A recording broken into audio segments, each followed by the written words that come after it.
The Gemara makes a comparison between the holiday of Purim and the holiday of Shavuos. The line in the Chumash that the children of Israel stood at the foot of the mountain, meaning Mount Sinai, is explored, and there's an opinion that Hakadosh Baruch Hu held the mountain over the heads of the nation of Israel, and said, "If you accept the Torah, fine. If not, this will be your burial place." And based on that, they say that the acceptance of the Torah was forced. Rava says that while this may be true, it was nevertheless accepted willingly in the days of Achashverosh, because at that point the Jewish people said kimu v'kiblu. Kimu v'kiblu literally means we will fulfill it and we will accept it. It's in the past tense. In the case of the revelation on Mount Sinai, they say na'aseh v'nishma. We will do it and we will listen. This is in the future tense. There's room to say that when the nation of Israel accepted the Torah in the days of Moshe Rabbeinu, they didn't quite know what they were getting into. Purim occurs well over 1,000 years later, so they really did know what they were getting into. If you examine the text of both the Chumash and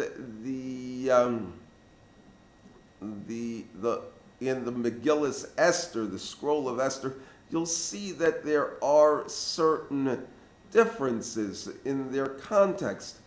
In the case of the Chumash, it's talking about the revelation on Mount Sinai, where they accepted the Ten Commandments, and where is talk about don't steal, keep the Shabbos, honor your parents.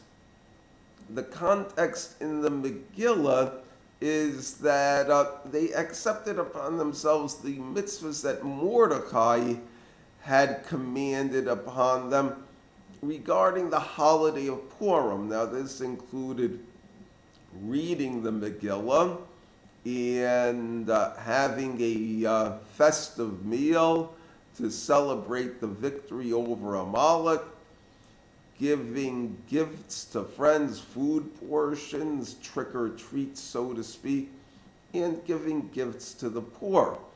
You could say, well, really, what does one have to do with the other? And if you look into it deeply, if a person is going to read the Megillah and delve into it, that's learning Torah. And that would include all of the Tanakh and all religious literature, if you really are engrossed in it. The other mitzvahs are basically expressions of love of Israel. And if a person really loves his people, if a Jew loves his fellow Jew, he's going to see that if he's going to give him a gift, a trick or treat, some candy, and something that he could have with his meal, a can of tuna fish, that he really shouldn't steal from him, and he certainly shouldn't be stealing from the poor. He should be giving tzedakah. And he'll go further than that, and he'll say, really, it's not appropriate for himself to be a workaholic or anybody else. and he certainly shouldn't be working his workers like that. On top of that, he'll say that, not only do I have to honor my parents, but I have to know that there's a God in heaven. And he'll say, it's more than just the Jewish people who should be doing these things. This should be his cause. He should be encouraging all people in the world to see things this way.